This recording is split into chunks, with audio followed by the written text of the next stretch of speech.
सिद्धाणं नमो सिद्धाणं नमो आयर्याणं नमो वज्रायणं नमो लोके सब्ब साहुनं एसो पंचनं कर सब्बो पावनात्मनं मंगलानं च सब्बे सिंपणमं हवै मंगलम् धम्मो मंगलमुत्कीटम् अहिंसा संयमो तवो देवावितं नमं सन्ति जस्स धम्मे सयामनो ओम राम ह्रीं रूं रैं रौं रः अश्या उषादिलकरुग्नाय क्षुत्रपत्रसनाय अर्हते नमः स्वाहा ओम भगवती मां सरस्वती रिद्धिं रिद्धिं रिद्धिर्दा ओम पद्मे पद्मावती पद्मानेत्रे पद्मासने पद्मासने जयं जयं गुरु स्वाहा अंगूठे अमृतवसे लब्धिधना भंडार श्री गुरु गौतम समरिये वांछित फलदाता ओम नमो भगवते स्वामी सजस्वर धम्म जलधम गच्छे आया संभाय संजोन वारन वंदने मोने सम्मने सबसत्तानो प्रसियो जवो भवामि स्वाहा ओम शौष नमः श्रीमाणि भद्रदिशि तुममलदा सर्वकार्येषु सिद्धि श्रीदान प्रेम सुरी गच्छन वेसुजानो वधु यशो सुरीवरा भुवनैक भानु मां कृपा सुरीश्वरा जय घोष आजे जो धर्म गीत सुरीवरा शिवराज काजे अद्भुत भक्ति रघुनी करता भक्तों भगवान तमें जिन गुरु आज्ञा हृदय धरता शिष्यो नारकवाल तमें त्यागी तपस्वी उच्च संयमी तीर्थ प्रभावक उपकारी जगवल्लभ गुरु वंदन करता आत्म पामे गुणकारी गुरु प्रेम छे गुरु भानु छे जय घोष धर्मनो नाद छे गुरु आस छे गुरु पास छे गुरु समर्पण मारो श्वास छे गुरु हाथ छे गुरु साथ छे भव भव तणो मुझ नाथ छे वल्लभ जगतना गुरु चरण मा नम्र भावे वंदे।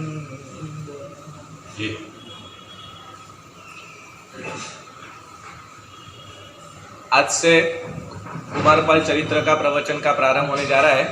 पूज्य गुरुदेव ने फरमाए हुए हिसाब से जिस परिवार ने ये चढ़ावे का लाभ लिया था वो परिवार श्री संघ को विनंती करते हैं। अमित भाई बीजू कौन आयु है तमारा घर में? बिपिन भाई संघ ने विनंती करे छे कि कुमारपाल चरित्र सांभळवा माटे। बराबर पूज्य गुरुदेव कुमारपाल चरित्र संघने समाप्त। धन्यवाद। सबसे पहले कुमारपाल चरित्र का श्लोक मैं आज से बोलता हूँ, ध्यान से सुनिए। अह पाई ऐं भाषां संशयं बहुल मारिसं तं तं अवहरमाणं श्रीबद्धमाण सामीं नमं सामो सजातो येन जातेन धर्मो याति समुन्नति परिवर्तिनी संसारे मृतको वा न जायते।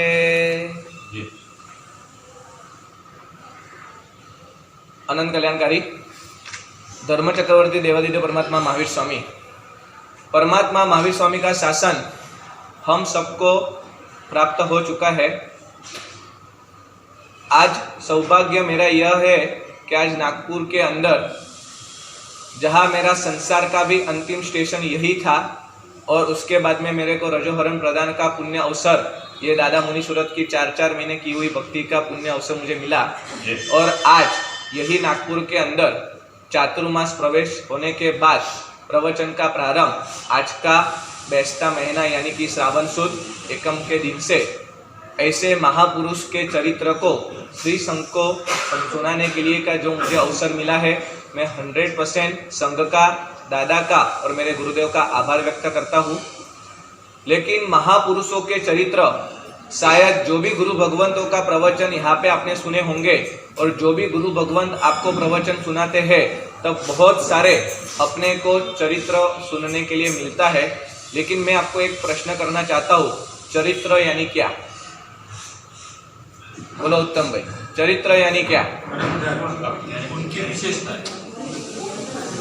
चरित्र यानी क्या? क्वेश्चन को और ध्यान से सुनना हो तो सुन लीजिए। चरित्र यानी क्या? चरित्र के अंदर हर एक महापुरुषों के जीवन की जानकारी मिले, वो चरित्र।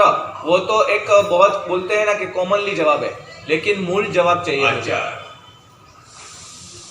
आचार और आचरण कैसा है ये, वो भी आ गया। और कोई भी महापुरुष का चरित्र जब भी अपने को सुनने का अवसर मिलता है, तब वही श्रद्धा से सुनना कि जो महापुरुष का चरित्र मैं सुनने के लिए जा रहा हूँ या मैं सुन रहा हूँ, तो मेरे जीवन के अंदर भी चारित्र का भाव प्रकट होना चाहिए।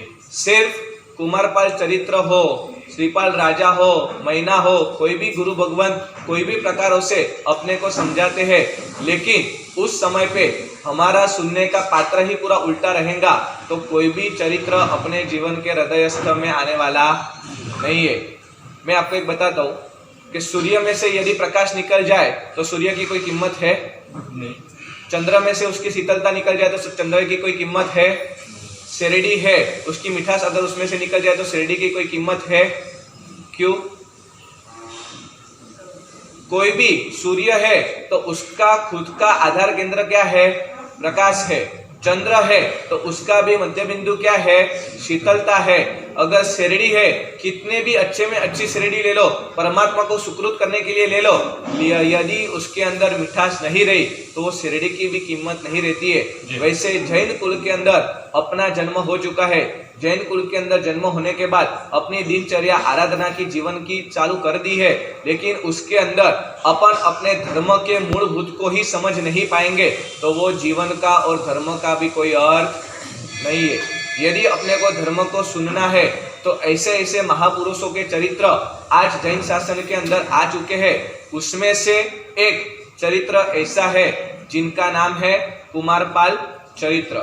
कुमारपाल शब्द एक ही ऐसा है, यदि पूरे दिन के अंदर आप कोई भी आराधना करो या न करो, लेकिन जब भी परमात्मा के मंदिर के अंदर शाम को संध्या भक्ति होने के बाद जब भी आरती और मंगल विवाह होता है, तब सबसे पहले किसी का नाम बुला जाता है?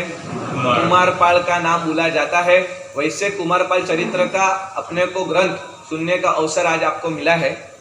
आज कुमारपाल चरित्र का ग्रंथ शुरुआत करने से पहले ये चरित्र किसका है वो 2 नंबर में है, ये चरित्र कौन सुना रहा है वो 2 नंबर में है, लेकिन ये चरित्र का अर्थ क्या है आज मेरे को आपको बताना है।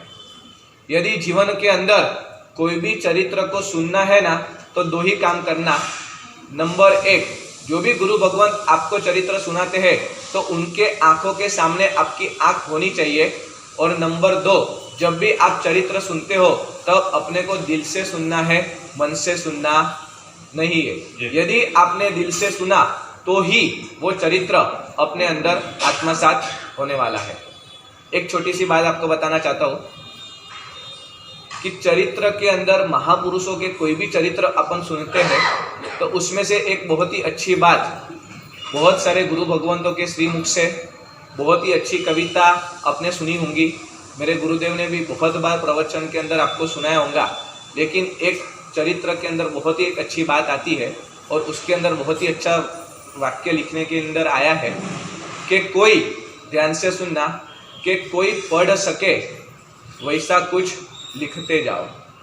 कोई पढ़ सके वैसा कुछ लिखते जाओ और कोई लिख सके वैसा कोई कार्य करते जाओ। कोई लिख सके वैसा कोई कार्य करते जाओ। यदि ये लाइन 100% कुमारपाल चरित्र के लिए सार्थक होती है, कुमारपाल राजा जिनकी बात अपन अभी करने जा रहे हैं, जिसके अंदर कोई पढ़ भी सके वैसा उन्होंने लिख के भी ऐसे गए हैं कि कोई मेरे को पढ़ सके वैसा उनका खुद का जीवन वो बना के गए और कोई लिख सके वैसा जीवन भी वो खुद उनके जीवन के अंदर जी के गए। एक दर्दी डेंटिस्ट दांत के डॉक्टर के पास गए। डॉक्टर के पास जाने के बाद बोला कि डॉक्टर 3 दिन हो गए दांत का दर्द मिट ही नहीं रहा है, क्या करूं? तो डॉक्टर ने बोला ठीक है चेकअप कर लेता हूँ। चेकअप कर लिया। चेकअप के बाद उनको दंत मंजन की एक बोतल दे दी और मंजन की बोतल देने के बाद बोल दिया कि आप ये मंजन हो सके तो 2 टाइम, लेकिन 1 टाइम कंपलसरी अगर आप इससे साफ करेंगे तो आपके दांत एकदम साफ हो जाएंगे और आपको दर्द भी नहीं रहेगा। वो तो इतना खुश हो गया, जिस दिन लेके गया उसी दिन सबसे पहले उसने मंजन कर लिया। दूसरे दिन किया, तीसरे दिन किया, चौथे दिन क्या मालूम उसको क्या हो गया, भागते भागते वापस डॉक्टर के पास गया। देखा लाइन लगी हुई थी, बाजू में बैठा, 5 मिनट 10 मिनट 15 मिनट, जैसे उनका नाम आया तुरंत भागते भागते अंदर गया। डॉक्टर डॉक्टर डॉक्टर डॉक्टर आपने ये क्या कर दिया? क्यों, क्या हुआ? अरे आपने तो मेरे को उल्लू बना दिया। क्यों? तो क्या मैंने आपको बोला था कि मेरे दांतों के अंदर इतना दर्द हो रहा है तो आप ऐसी दवाई दीजिए, तो कुछ ऐसा दीजिए कि जिसके कारण मेरे दांत को दर्द गायब हो जाए। तो कि मैंने यही तो काम किया है, तू नहीं समझ पाया तो मैं क्या करूं? तो कि क्यों डॉक्टर? तो कि देख तूने जब मंजन लिया था मैंने तभी बोल दिया था कि तू ये मंजन करेगा तो तेरे सब दांत साफ हो जाएंगे। सभी दांत मेरे साफ हो गए। ये दृष्टांत आपको क्या कहना चाहता है? ये दृष्टांत आपको क्या कहना चाहता है? ये दृष्टांत अपने को यही चीज कहना चाहते हैं कि गुरु भगवंत अपने संघ के अंदर आते हैं। जिन वाणी का श्रवण सुनने के लिए आप सब पधारते हो, गुरु भगवंत इतना बोल बोल के थक जाते हैं। पाप करना छोड़ दो, पुण्य कमाना चालू कर लो, और जैसे अपन यहाँ से जाते हैं ऐसी कोई तकलीफ आ जाती है, उसके बाद गुरुदेव के पास आते, गुरुदेव धर्मचक्र जब चालू किया अभी तो सिर्फ 5 दिन ही हुए और देखो ऐसी तकलीफ आ गई। धर्मचक्र चालू किया अभी तो सिर्फ 8 ही दिन हुए, देखो ऐसी तकलीफ आ गई है। लेकिन अपने को ये नहीं आता है कि गुरुदेव अपने को बहुत बार बोल चुके थे कि ये नहीं करना चाहिए, यही करना चाहिए, फिर भी हम लोग समझ सके नहीं। और वो नहीं समझ सकते हैं, एक चीज का ध्यान रखना, जब हम अपने खुद की बातों को समझ नहीं सकते हैं तब अपने को कुदरत की बातों को ध्यान में रखते हुए हमेशा के लिए झुकना ही पड़ता है। यदि अपने को गुरु भगवान जो निस्वार्थ भाव से अपने को सुनाते हैं और उस समय पे अगर अपन नहीं समझ सकते हैं तो हमको कुदरत का फटका खाने के बाद सुधरना पड़ता है। ऐसे ही कुमारपाल चरित्र, आज कुमारपाल चरित्र के अंदर कुमारपाल राजा की खुद की मेरे को त्रिपदी आज उनकी देना है कि कुमारपाल की जीवन की त्रिपदी क्या थी और वो कुमारपाल कौन था, वो मुझे आपको आज देना है। कुमारपाल इज इक्वल टू जुगारी, शिकारी और मांसाहारी is equal to Kumarpal. Repeat, Kumarpal यानी कि जुगारी, शिकारी, मांसाहारी इज इक्वल टू कुमारपाल। और कुमारपाल जुगारी भी था, शिकारी भी था और मांसाहारी था। लेकिन आज कुमारपाल को रखते हुए मेरे को आपको एक ऐसी बात करने की है कि कब कौन से समय पे किसी के जीवन के अंदर कैसा टर्निंग पॉइंट आ जाता है, और वो टर्निंग पॉइंट लाने का अगर मूलभूत कोई कारण अपने जीवन में अगर आते हैं तो उसका नाम है सद्गुरु भगवंत। यदि अपने जीवन के अंदर सद्गुरु भगवंत नहीं है, अगर अपने खुद के जीवन के अंदर हृदयस्थ कोई भी सद्गुरु भगवंत को रखा नहीं है तो अपना जीवन क्या हो सकता है वो बात भी अपने को मालूम पड़ेगी। और अपने जीवन के अंदर गुरु आ जाते हैं तो उसके बाद का अपना जीवन कैसा शुरू हो जाता है वो बात भी यहाँ पे अपने को मालूम पड़ने वाली है। मैं आपको एक क्वेश्चन करता हूँ, आपको बड़ा बनना है या महान बनना है? रिपीट, आपको बड़ा बनना है निर्मल भाई कि महान बनना है? सोच समझ के जवाब दीजिए। विपिन भाई, आपको बड़ा बनना है कि महान बनना है?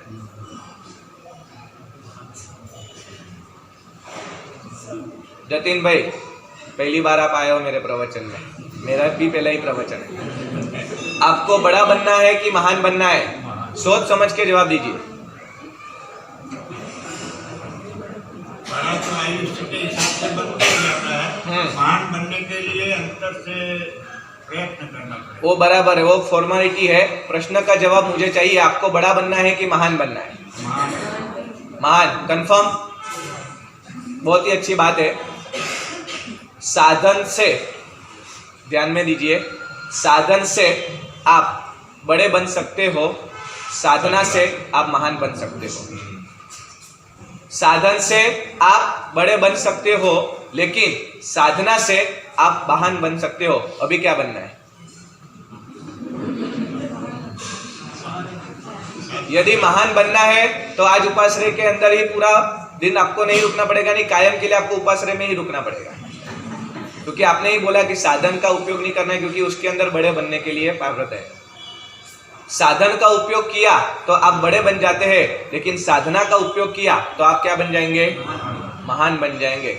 मैंने इसके लिए आपको बोला था कि सोच समझ के जवाब दीजिए। यानी साधन से आप बड़े बन सकते हो, लेकिन साधना से ही आप महान बन सकते हो। कैसा जैन शासन आज अपने को मिला है। एक छोटी सी बात आई थी, 2 ही लाइन का एक मैसेज था, लेकिन पूरे जीवन को, पूरे दिन के संसार के अंदर रहे हुए कितने भी पाप अपने से होते हैं या तो अपन करते हैं, लेकिन यह मैसेज आज आपको मैं देना चाहता हूँ कि ये मैसेज अगर अपने पास आ गया और वो अगर अपने पास आने के बाद अगर अपने हृदयस्थ कर लिया ना, तो कोई भी पाप अपन करने के लिए जाएंगे ना, तो अपने को पाप का डंक रहेगा रहेगा और रहेगा। और इतना अच्छा मैसेज था कि आज विश्व के अंदर इतने हजारों शस्त्र बन चुके हैं कि हजारों की हत्या के अंदर उसका उपयोग हो रहा है। पूरे विश्व के अंदर इतने सारे शस्त्र बन चुके हैं कि हजारों को खत्म करने के लिए उसका उपयोग हो रहा है। जयवंता जैन शासन को वंदन है कि जैन शासन के अंदर ही एक ही छोटा सा शस्त्र नहीं, लेकिन शास्त्र अपने को मिला है कि जिसके अंदर एक इंदिया, बे इंदिया, ते इंदिया, चौर इंदिया और पंच इंदिया तक अपने को जीव रक्षा करने का संपूर्ण लाभ सिर्फ और सिर्फ जैन शासन के अंदर। वही विश्व के अंदर जो आप रहते हो, वही विश्व के अंदर हम रहते हैं। जैसे संसारी आप हो तो संयमी हम हैं, सिर्फ यहाँ पे वेश का परिवर्तन है। तो जैसे आपसे भी जितना पाप हो सकता है, तो क्या हमारे से नहीं होता? ऐसा नहीं है, लेकिन हर एक के पाप की एक मर्यादा रहती है। संसार के अंदर भी पाप हो सकता है, लेकिन संसार के अंदर में रहे हुए पाप को है ना अनलिमिटेड बोला जा रहा है। और जब संयम के अंदर कोई ऐसा कारण संजोग आ जाए और उसमें कुछ तो भी अपने को पाप करना पड़ता है, अपने को आलोचना करनी पड़ती है, तो उस समय पे भी अंदर क्या रहता है? डंक रहता है कि मुझे ये करना पड़ा। मैंने गुरुदेव को ये लास्ट 10 दिन में बहुत बार बोल चुका कि 7 तारीख का वो चातुर्मास प्रवेश आषाढ़ सुद का मुझे याद आ रहा है, और वो प्रवेश के बाद क्या मेरा एकदम अचानक कर्मों का उदय आ गया होगा कि जिसके कारण मेरे को ये भोगावली यहाँ पे खत्म करना पड़ा। पर सच में जो गुरुदेव का चातुर्मास आपको मिला है ना, सिर्फ आपको यही लगता है कि वो आचार्य बनकर हमारे संग में आए हुए हैं और वो दर्शन वल्लभ माल साहब है। अभी भी आपने उनका जीवन किसी ने भी ध्यान से देखा ही नहीं है। मैंने जब उनको ऐसा बोला तब गुरुदेव ने मेरे को एक ही समझाया कि नम्र, एक परमात्मा का उपकार मानना कि अपने को विहार में कोई भी प्रकार की तकलीफ नहीं हुई, और साथ साथ में श्री संघ का उपकार मानना कि अपने को यहाँ पे ही भोगावली कर्मों का क्षय करना है। श्री संघ अपनी क्या भक्ति करते हैं, तो उसके सामने अपने को क्या साधना करनी चाहिए। बहुत ही मार्मिक उन्होंने मुझको जवाब दे दिया। उसके बाद मेरी सहन शक्ति और बढ़ गई, इतनी बढ़ गई कि भले तकलीफ होती है, पूरे दिन में कितनी तकलीफ होती है मुझे ही मालूम है, लेकिन सहन करने की आज आदत अगर मुझे दी हो तो मेरे गुरुदेव ने मुझको दी।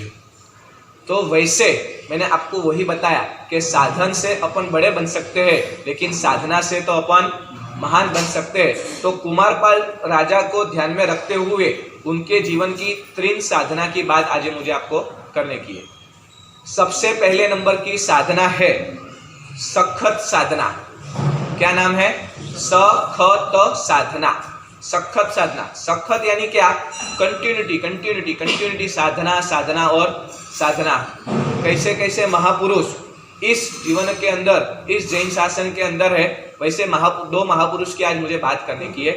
पूरा कुमारपाल के राजा के पास जाते समय पे जब कुमारपाल के खुद के जीवन के अंदर उनका खुद का जब 52 साल का आयुष्य था, खुद के जन्म से लेके 52 साल तक के आयुष्य के अंदर वो खुद अजैन कुल के अंदर उनका जन्म हुआ था, क्योंकि वो जन्म से जैन नहीं थे।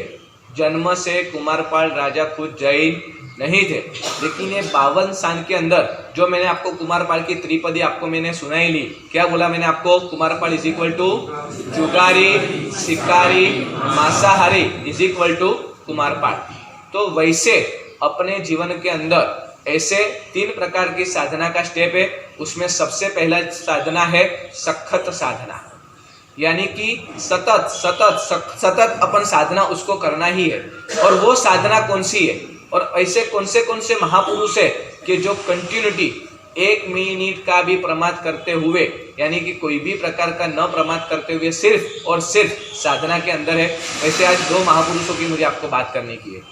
सबसे पहले मैं मेरे पूर्व पूज्य उपकारी गुरुदेव जगवल्लभ सुरीश्वर जी महाराजा की बात करना चाहता हूँ। जिन्होंने भी गुरुदेव जगवल्लभ सुरी महाराज को देखा होगा, आप सुबह 5 बजे जाओ और रात को 10 बजे, 5 से लेकर रात को 10 बजे तक कोई भी समय पे आप गुरुदेव के पास जाओ, गुरुदेव के पास सिर्फ और सिर्फ युवानों आजू बाजू पूरे बैठे होंगे। अगर युवानों को कोई प्रश्न होगा तो गुरुदेव को पूछेंगे, नहीं तो गुरुदेव के सामने एक बुक होंगी और उसके अंदर नित्य उनका स्वाध्याय चालू होगा। और गुरुदेव का सबसे प्रिय स्वाध्याय है अक्षय, हस्ताक्षर का अक्षय पात्र करके जो बुक निकली हुई है, वो कंटिन्यूटी भाग के अंदर ये गुरुदेव का स्वाध्याय चलते ही रहता है। आज गुरुदेव की खुद की एज 80+ हो गई है, जिनका दीक्षा पर 62 से भी ज्यादा हो चुका है, जिनके शिष्य प्रशिष्य प्रशिष्य प्रशिष्य प्रशिष्य प्रशिष्य करके 98 तक का जिनका गुरुदेव का शिष्य परिवार बढ़ चुका है, वैसे गुरुदेव को आज 62 साल हो गए, आज भी उनके जीभ को लीलोत्री का स्पर्श हुआ नहीं है। 62 यस होने के संयम जीवन का पर्याय मैं बोल रहा हूँ।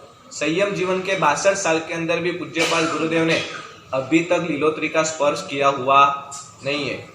3 बड़े बड़े अकस्मात हो गए, 4 बड़े बड़े गुरुदेव को ऑपरेशन हो गए। पूज्यपाल गच्छाधिपति गुरु भक्तों ने गच्छाधिपति को विनंती किया कि गुरुदेव हमारे गुरुदेव है, हजारों भले जाए पर लाखों ना तारणहार गुरुदेव, हमको घुमाने नहीं है। हमारे उनके लिए जो भी प्रायश्चित होगा आप मुझे दे दीजिए, लेकिन हमारे गुरुदेव को लीलोत्री का आप आज्ञा कीजिए कि तबियत के कारण आपको वापरना पड़े। और जैसी बात ये गुरुदेव के कान पे गच्छाधिपति ने बोला कि तुम्हारे भक्तों की विनती है तो आपको जरूर पड़े तो आप वापरना, और उसी समय पे गुरुदेव ने यही बोला, आज मैं लीलोत्री वापर के शायद मेरे स्वास्थ्य को एकदम अच्छा कर पाऊंगा, लेकिन वो जीवों की विराधना करके वापिस कर्म खपाने के समय पे मेरे साथ कौन आएगा? जब मेरे कर्म उदय के अंदर आए हैं तो वही कर्मों को मुझे भुगतना है, तो उसके कर्मों को कितने निकाचित कर्म मेरे रहे हुए हैं उसको मेरे को हंसते हंसते सहन करना है, लेकिन मेरे को लीलोत्री वापरनी नहीं है। क्योंकि गुरुदेव प्रेम सूरी दादा मुझे ये नियम देके गए हुए हैं कि जगवल्लभ महाराज साहेब તમારે આ જીવન લીલોત્રીનો ત્યાગ છે અને એ પચખાણ એ પૂજ્યપાદ गुरुदेव ने आपे। अपन सोच भी नहीं सकते कि 62 साल से भी गुरुदेव को लीलोत्री स्पर्श नहीं हुआ है। पूरे दिन में एक आध बार भी अपने को लीलोत्री नहीं मिलती है तो अपन रह नहीं सकते हैं। आज यहाँ पे धर्मचक्र तप की साधना चालू हो गई है और परसों से अपने को 9 द्रव्य के एकाशने की साधना चालू होने वाली है। अपन इतना तो कर सकते हैं ना कि कोई भी चीज का फरियाद का भाव अपन खत्म कर दे। कोई भी चीज की फरियाद ना करे उतना तो अपन कर सकते हैं ना। भाइयों बहनों में इतना तो अपन नक्की कर सकते हैं कि जब भी संघ ने जो भी अनुकूलता अपने को दी है, शायद अपने खुद के विचारों की प्रतिकूलता है। संघ के अंदर तो पूरी अनुकूलता ही रहती है, लेकिन अपने विचारों के कारण जो प्रतिकूलता है, तो कोई भी फरियाद हो पर लेकिन एक भी फरियाद किसी को करने की नहीं, इतना तो हम कर सकते हैं ना। मेरे जैसे भी कल सुबह मालूम पड़ा कि शुद्ध पाचम है, आज चौथ है, तो गुरुदेव को बोलूंगा गुरुदेव अभी कल पूरा दिन लीलोत्री नहीं वापरना है, तबियत की जरूरत है तो मेरे को ये वापरना पड़ेगा, ये वापरना पड़ेगा। तब सच में गुरुदेव की याद आती है कि गुरुदेव आपने 62 साल आपने आज तक लीलोतरी का स्पर्श नहीं किया है। दूसरे नंबर की बात कि ये गुरुदेव को 98 संपूर्णपणे 98% उनको संपूर्ण फ्रूट और उसके साथ फ्रूट तो संपूर्ण ऐसे भी बंद है, फिर भी डॉक्टर के कहने के कारण गच्छाधिपति ने छूट दी है, फिर भी वो वापरते नहीं है, लेकिन उनको मिठाई और फरसान का भी 98% उनको याद है। मिठाई भी नहीं और फरसान भी नहीं। बहुत सारे लोगों ने पूछा मुझे कि गुरुदेव को अगर ये बंद है तो गुरुदेव क्या वापरते हैं, तो गुरुदेव का फिक्स खोराक है, सुबह सिर्फ 2 खाखरा और इतने मूंग, दोपहर को सिर्फ 1 रोटी और इतनी मूंग की दाल और शाम को सिर्फ गुरुदेव के लिए इतनी खिचड़ी, बस उसके सिवाय गुरुदेव का कोई खोराक नहीं है। लेकिन आज तक में भी अगर स्वास्थ्य के कारण गुरुदेव पढ़ते पढ़ते कभी कभी झोंका खाते हैं, लेकिन हमने कभी देखा नहीं है गुरुदेव ने खुद होकर कि उन्होंने दोपहर के अंदर आराम किया हो। पूरे दिन बैठे हुए रहते और कोई भी गुरुदेव के पास आ जाए, सिर्फ और सिर्फ जैन की बात, अष्ट प्रकारी पूजा का क्या महत्व है, सदगुरु भगवान के दर्शन का क्या महत्व है, कोई आलतू फालतू संसार की कोई बात नहीं है, ये कैसा चल रहा है, अरे वहां पे जो समाचार आए थे आज का प्रोसेस क्या हुआ है, अरे नागपुर के अंदर ये समाचार मिले थे आगे का प्रोसेस, कोई फालतू बातें नहीं, सिर्फ और सिर्फ धर्म की बात। यानी सखत साधना के अंदर अगर किसी का नाम मैं दे सकता हूँ तो 100% मैं मेरे गुरुदेव जगवल्लभ सुरीश्वर जी महाराज साहब का नाम दे सकता हूँ। और आज उनको शायद दूसरा अगर आपको कोई मालूम हो तो मुझे मालूम नहीं है, लेकिन मेरे ख्याल के अंदर ऐसे एक ही गुरुदेव का नाम आज मुझे मालूम है जिनका खुद का कड़क अभिग्रह है। कोई भी युवान, कोई भी जेंट्स गुरुदेव के पास आते हैं, अगर उनको वासक्षेप डालना है तो जीन्स पहन के आए तो उनको वासक्षेप डालते नहीं है।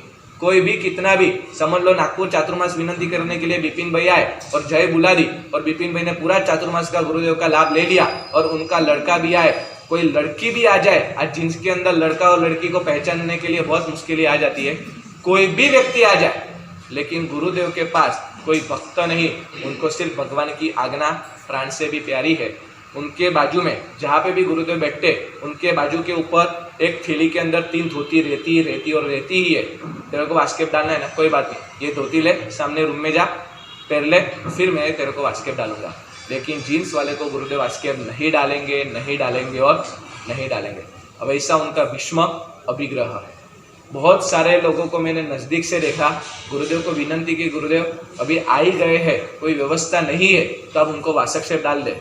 तब गुरुदेव बोलते तू मेरा शिष्य हो के मेरे को इतना ये करता है, मैं नहीं डालूंगा तो नहीं डालूंगा।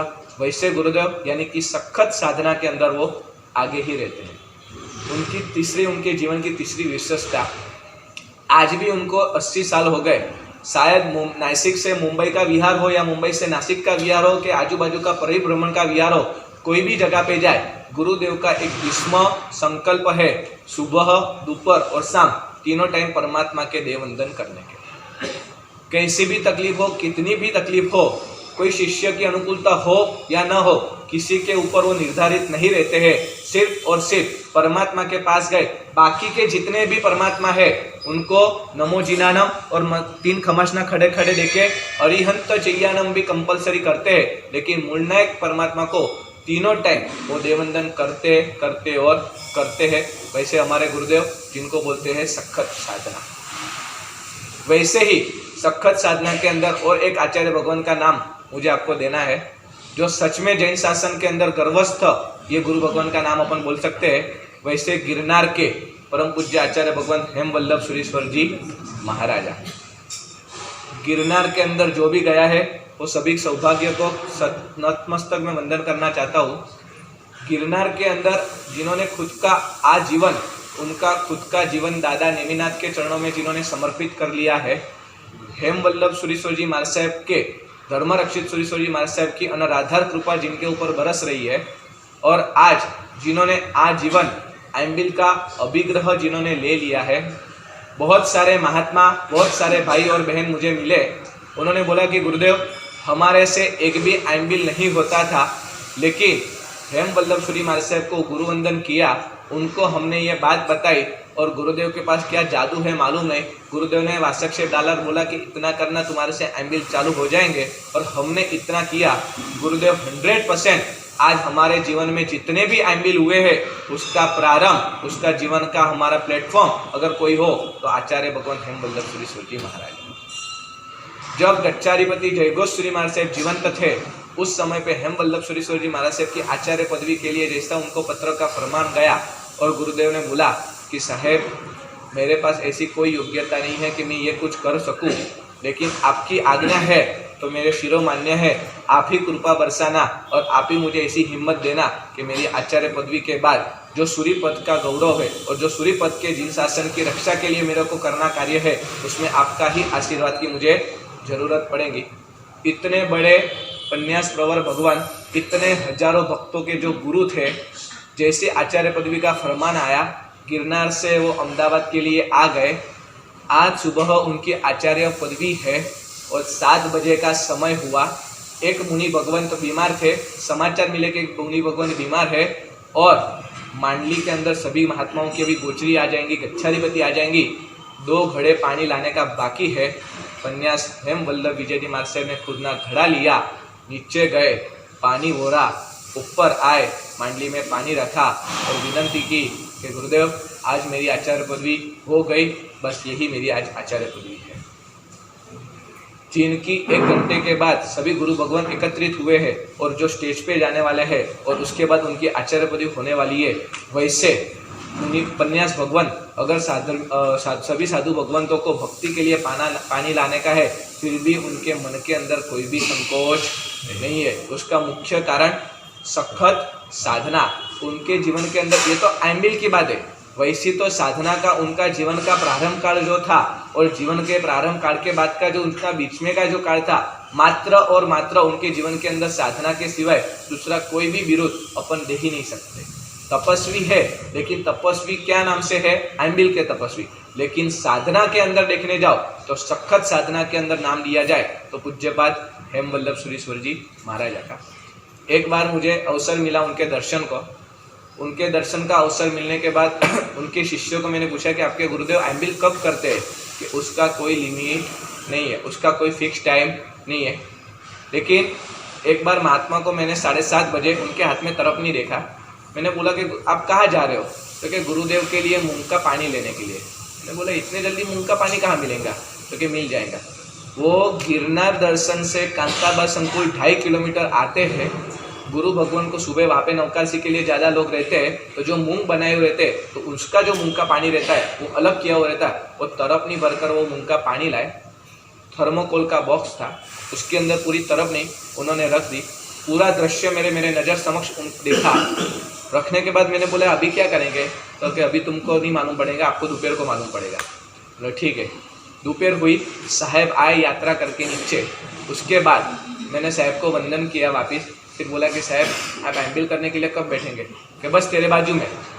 मैं बोला मेरे बाजू में नहीं, मैंने तो सुबह मस्त मावा मिठाई खा ली, अभी मैं कहाँ एम्बिल करने वाला हूँ? तो कि कोई बात नहीं है, आज दोपहर का एम्बिल का खाने का। क्या महापुरुष है, दोपहर का एम्बिल का खाने का। मैंने तो हाँ बोल दिया कि ठीक है साहब जी, साहब के बाजू में बैठने मिलता है तो कोई मना बोलेगा। और मैं बाजू में बैठ गया। वो सुबह की रखी हुई तरपनी जिसके अंदर मूंग का पानी था वो शिष्य ने बाजू में रखा। उसके बाद में वहाँ के अंदर तुमको मालूम होगा जो गिरनार गए होंगे, आजू बाजू जो जंगलवासी के लोग रहते हैं वो उनके खुद के खुराक के लिए रोटला, जो बड़े बड़े रोटे जो बनाते हैं वो बना दे। उसका कौन सा टाइम कौन कहाँ पे कैसे बनता है वो हिसाब से वो चले गए और वहाँ से ऐसे 2 रोटले का वो खुद बोर के आ गए और सुबह का 7:30 बजे लाए वो मूंग का पानी 2:30 बजे वो रोटले के साथ मूंग के पानी में डाल दिया और विदिन 7 मिनट भी मैंने गिना, 7 मिनट भी पूरी नहीं हुई और उनका एम्बिल हो गया। उनके हाथों से भी मुझे वो गोचरी का उन्होंने मुझे खुद को वपराया और बोले कि तेरे जो भी एम्बिल के अंतराय होंगे वो भी तेरे टूट जाएंगे। वैसे महापुरुष जिनको बोलते हैं सखत साधना। नंबर दूसरी साधना का नाम है सरस साधना। नंबर दूसरा है सरस साधना। सरस साधना के अंदर अगर मुझे कोई बात करनी है तो मैं यहाँ के नागपुर के धर्मचक्र तप के तपस्वियों की बात करना चाहता हूँ। सच में सभी तपस्वियों को वंदन है। जब से नागपुर प्रवेश हुआ है और नागपुर प्रवेश के बाद 1 दिन, 2 दिन, 3 दिन, 4 दिन और 5-5 दिन गुरुदेव ने धर्मचक्र तप की जो प्रेरणा की है, बहुत सारे लोगों की शारीरिक मानसिक तकलीफें सामने आई, फिर भी गुरुदेव का एक ही जवाब था कि देव गुरु के प्रति आप श्रद्धा रखो, आपका तप निर्विघ्न परिपूर्ण हो जाएगा। आज खाने के ज़माने में अपने पास संपूर्ण सुख और सामग्री होते हुए भी आज आप लोगों ने जो भी त्याग किया है वो त्याग को तो वंदन है, लेकिन जिस गुरुदेव की कृपा से आप तप साधना करने जा रहे हो, उस गुरुदेव यानी कि दर्शन वल्लभ सूरी महाराज से मेरे गुरुदेव, उन्होंने भी उनके जीवन के अंदर 5 बार उन्होंने धर्मचक्र तप किया। कितने सरल है, जाहिर में बोलते हैं कि मेरे से कोई तप साधना होती नहीं है, मेरे को इतना बड़ा अंतराय है कि संवत्सरी के जैसे दिनों के अंदर भी मुझे बैठने का पचखन भी नहीं होता है। वो दिन थे और आज भी शायद वो तकलीफ है, लेकिन उनकी साधना इतनी सरस है क्योंकि वो सतत और सतत इसके अंदर के पुरुषार्थ में रहते हैं। आपको नहीं मालूम होगा, बहुत बार मैंने देखा कि बकरी ईद का एम्बिल आया, प्रवेश के दिन का एम्बिल आया, तो भले उनको पचखान एम्बिल का नहीं रहता है, लेकिन दोपहर के अंदर वो एम्बिल का ही वापरते हैं। बस मेरे से तप नहीं होता है, तो जो तपस्वी है वो तप तो करते हैं, तो मेरे तप के अंतराय टूटे, उसके लिए मेरे को एक टाइम की गोचरी तो मुझे एम्बिल की ही वापरनी है। अपन इतना नक्की कर सकते हैं कि जब भी अपन ऊपर बैठने के लिए गए, दो चीज़ आज मुझे आपको बतानी है। नंबर 1, श्री संघ ने इतनी अच्छी जबरदस्त व्यवस्था करते हुए भी अपने को घर से लाना पड़ता है, वही अपना सबसे बड़े दुर्भाग्य की बात है। अपने को क्यों घर से लाना पड़े? ठीक है, चलो किसी का ऐसा स्वभाव रहता है कि ये खाने के बिना उनका पेट भरता नहीं है, तो चलो आज इतना तो अपन नक्की कर सकते हैं कि जब भी अपन बैठने के अंदर प्रवेश किया और अपना बैठना खत्म नहीं होता है, तब तक अपन कोई भी फरियाद करेंगे नहीं। कौन सी फरियाद की बात कर रहा हूँ? कोई भी चीज़ आई वही चीज़ अपन ने वापरनी, अपने मुँह से नहीं बोलना कि अपने को ये लाके दो, ये लाके दो या ये लाके दो। इतना अपन कर सकते हैं। एक बैठने तक, सिर्फ एक ही बैठना बोल रहा हूँ, जितने बैठने बाकी उतने सभी बैठने की बात नहीं कर रहा हूँ। एक बैठने तक अपन इतना नक्की कर सकते हैं कि जब भी बैठने के अंदर जो भी पूरा मेनू का बोर्ड आपके सामने ही तैयार रहता है और आपको मालूम पड़ जाए कि आज मिक्स भजिया लिखा हुआ है, अभी तक आया नहीं है, तो तुरंत बूमा बूम चालू हो जाती है, अरे यार कब मिक्स भजिया आएंगे, मुझे उठना है, मुझे नीचे प्रवचन में जाना है। कोई भी फरियाद होनी चाहिए नहीं। जब भी जो भी अपने बैठने में आया उतना अपने को ले लेने का, इतना एक बैठने तक अपन संकल्प कर सकते हैं। दूध के अंदर शक्कर कम थी, चाय ज़्यादा मीठी थी, कोई भी प्रकार की फरियाद नहीं होनी चाहिए। मेरे को लगता है कि जितने धर्मचक्र के अंदर बिपिन भाई मेनू बन गए ना, सभी की फरियाद मेरे पास आ गई। बहुत सारे लोग पूछते भी है, हमारे अमित भाई जैसे जितने नजदीकी हो तो रोज पूछते हैं, साहब जी આજે તમને શું તકલીફ પડી, આજે તમને શું તકલીફ પડી, આજે તમને શું તકલીફ પડી। ભલા માણસ મારાથી તો તપ થતો નથી, મને શું તકલીફ પડવાની છે। જે તપસ્વીઓ છે તપસ્વીઓને પૂછો કે તમને તો કોઈ તકલીફ નથી પડી ને। પણ सच में बिपिन भाई, आप तो शायद सुबह के बैठने में अभी नहीं आ रहे हो, लेकिन सुबह का बैठने का जब भी माहौल में देखता हूँ, आज भले मेरे को थोड़ी सी तकलीफ ज़्यादा होती है, लेकिन मैं रोज़ ऊपर जाके 15 मिनट खड़ा रहता हूँ।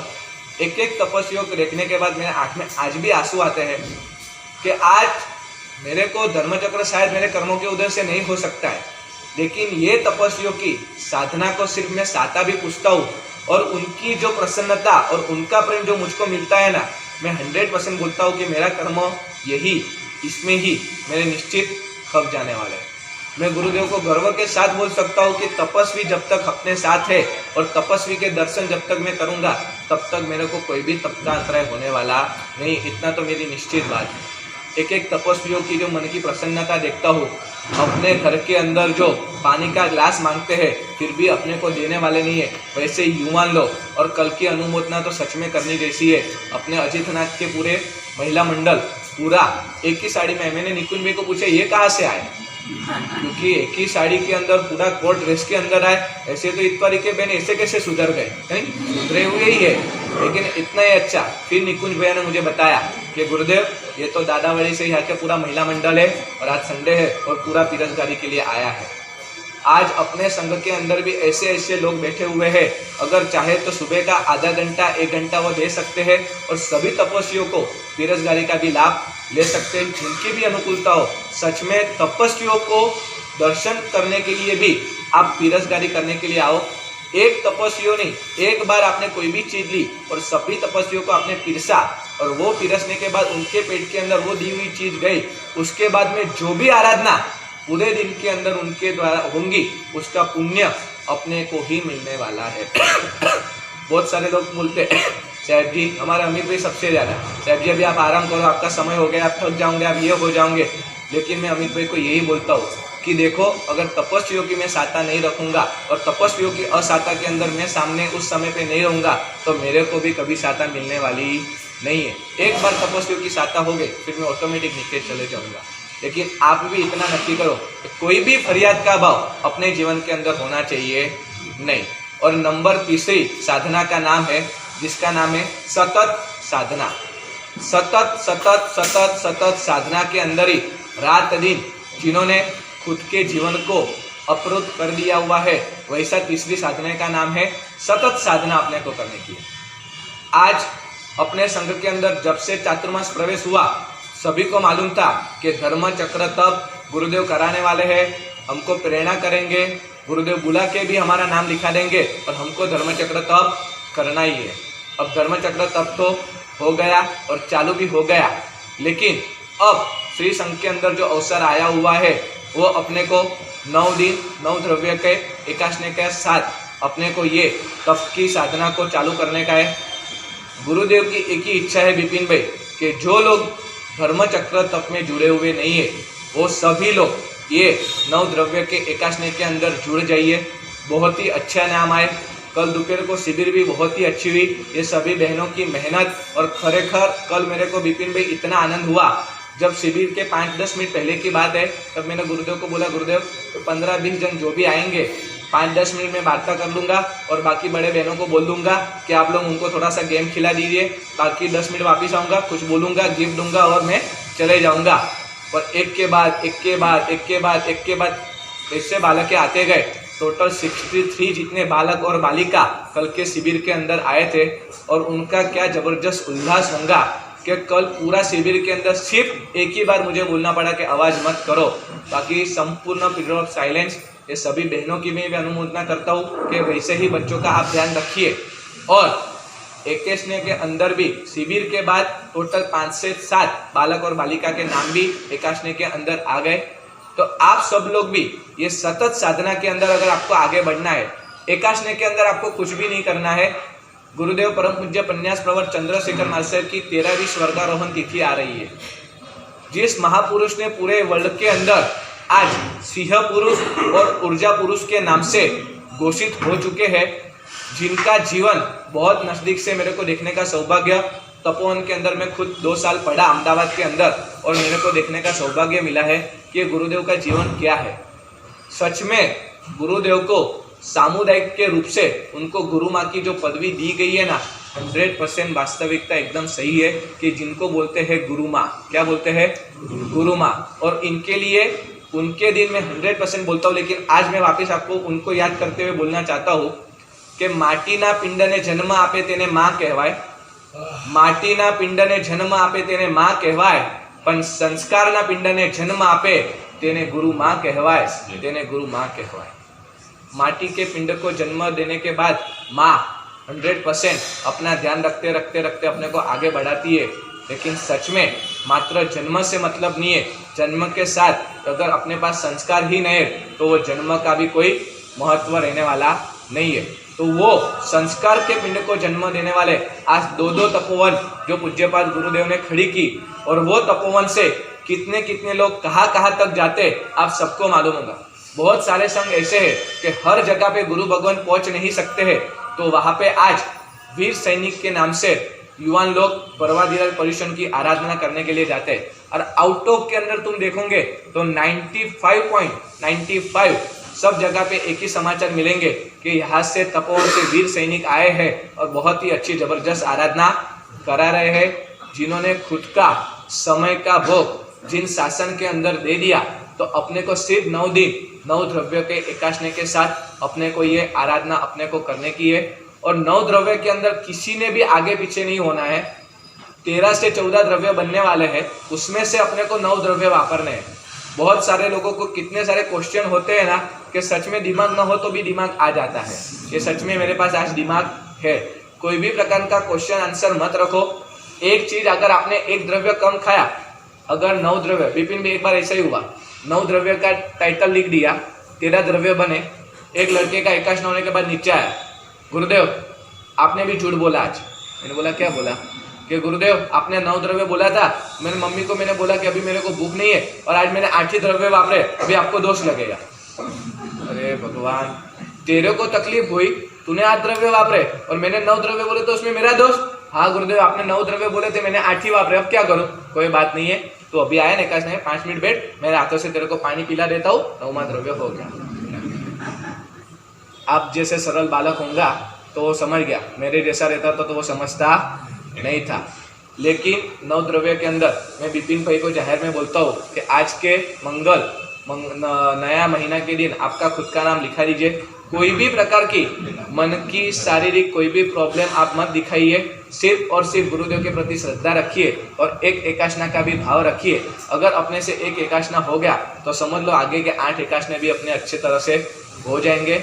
और अपने संघ के अंदर जो भी आराधना और साधना चालू है उसके अंदर एक बात मुझे खास आपको करने की है कि साधना के अंदर अपने से और कुछ हो या न हो, 2 चीज का खास पालन कीजिए।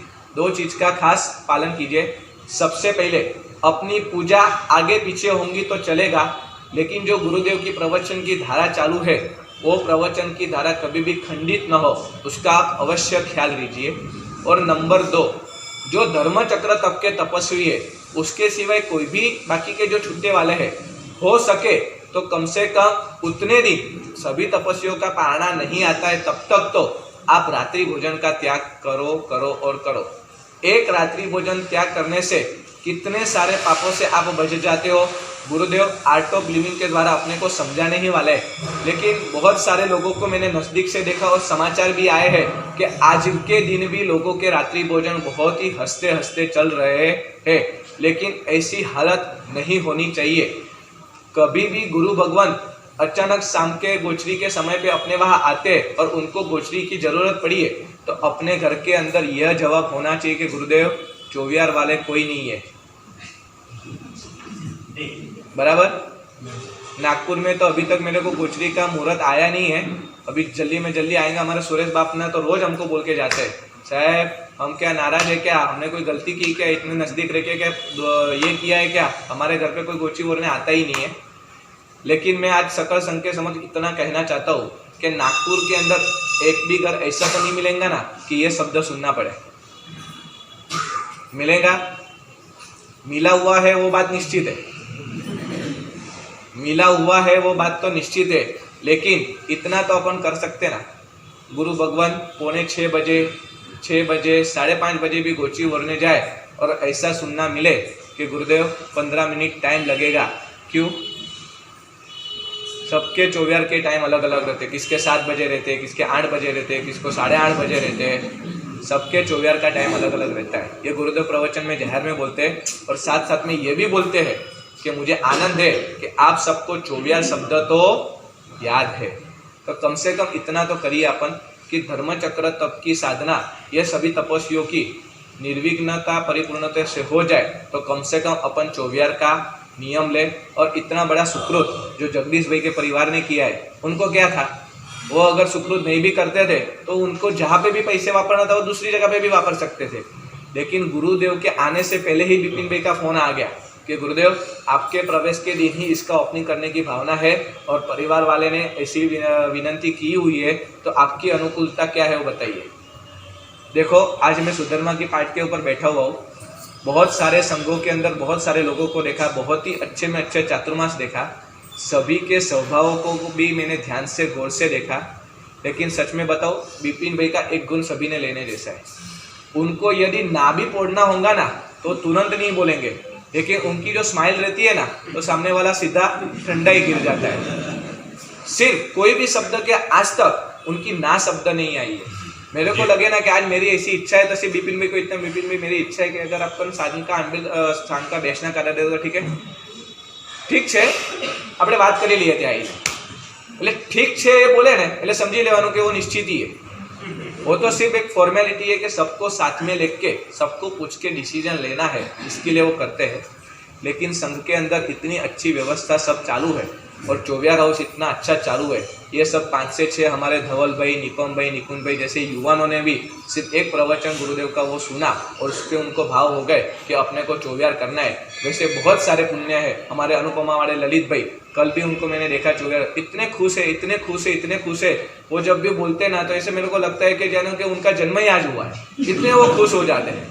यानी श्रद्धा, मेरे को बात ये करने की श्रद्धा कि कितनी गुरुदेव के प्रति उनकी श्रद्धा है। तो बस अपन सब भी, आज नया महीना है, अभी गुरुदेव यहाँ पे आएंगे पाठ के ऊपर, आगे की सब सूचना भी संघ की करने की है। गुरुदेव ने बोला है ना मुझे। और सिर्फ 2 चीज का ध्यान में रखिए कि नंबर 1 कि जब भी संघ के अंदर पूज्यपाद गुरुदेव का प्रवचन चालू होता है तो उस समय में कोई भी प्रकार की पूजा वगैरह, कोई भी क्रिया वगैरह अपन न करते हुए सिर्फ इसका ध्यान रखते। और साथ साथ में ये चौबियार हाउस के अंदर जगदीश भाई के परिवार को बहुत ही अच्छे में अच्छा लाभ मिले, उसके अंदर अपने को आगे बढ़ना है। और ये 9 द्रव्य के एकादशी अंदर के भाइयों बहनों और अपने बालक बालिका कोई भी इसके अंदर बाकी न रहे, आज ही गुरुदेव के पास अपने नाम लिखा दीजिए और आज का जो नया महीना है वो अपना मंगलमय जाए, वो हिसाब से अपने को आगे बढ़ना है। जिनाग ने विरुद्ध कुछ भी बुलाया हो तो क्षमा विक्रम। मंत्रम संसार सारम त्रिजगदनुपमा सर्व पापारि मंत्रम संसारोच्छेद मंत्रम विषम विषहरम कर्म निर्मूल मंत्रम मंत्रम सिद्धि प्रदानम शिव सुख जननम केवल ज्ञान मंत्रम मंत्रम श्री जैन मंत्रम जप जप जपिता जन्म निर्वाण मंत्रम 12 नौकार।